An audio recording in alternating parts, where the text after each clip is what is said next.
This is Romusa Media. Today, I'm here with Rodrigo, Cadiz. What is your earliest memory of music? I've always liked music. Probably when I was a child, I was trying to learn some instruments. I remember that my some aunts, some relatives of mine had a piano in their home, so whenever I went there, I tried to play it, even if I didn't know whatever I was doing.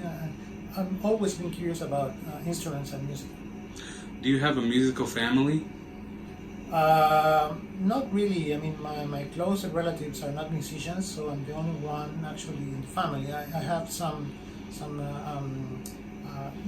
not so close relatives that they are musicians, but not really.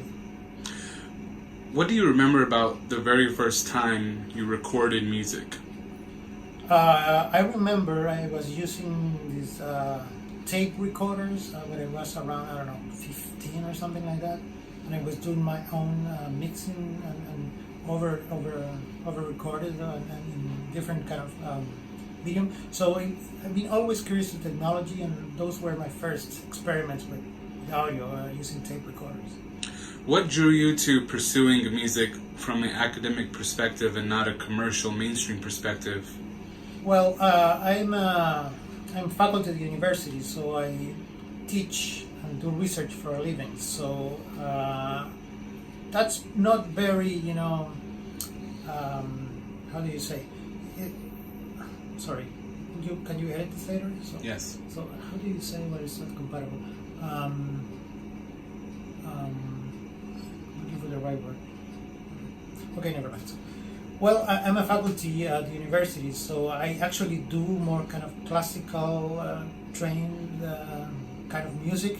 I went to the conservatory, I studied traditional composition, so my interests lie more in the experimental, new digital kind of acoustic and digital worlds of sound, not so much in the commercial side, which I do believe is not very innovative. Did you have any aspirations to enter the mainstream recording industry? Not really. It's not something that I've been thinking about lately or ever thought about.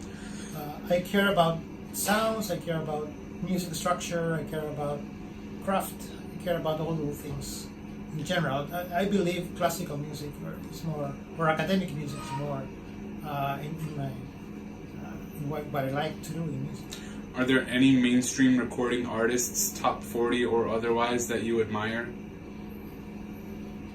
Well, I don't know about top 40 now. Of course, I love the Beatles and stuff like that, and those very classical, bands. Of course, I like that kind of music, but I don't follow, the commercial scene. To be honest with you, so I wouldn't know which ones are sounding now, actually.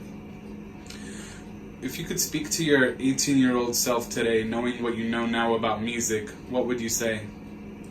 I would say it's worth to try to go out and study music in a serious way. I'm also an engineer, so I always have this doubt about, okay, should I focus more on engineering or more on the music world?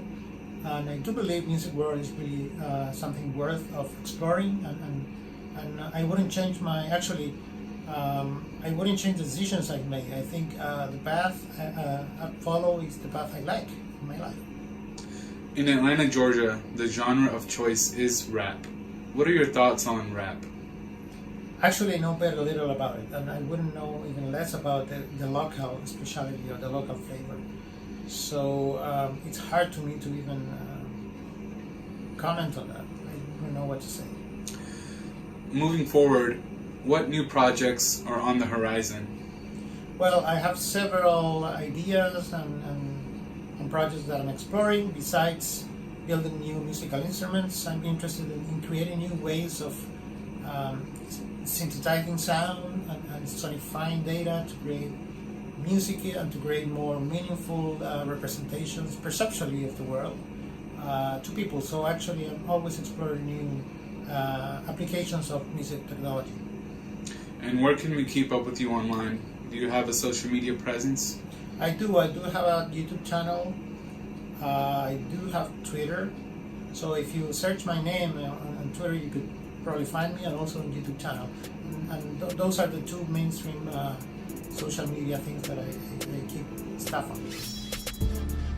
This is Romusa Media. I'm Rodrigo Cadiz.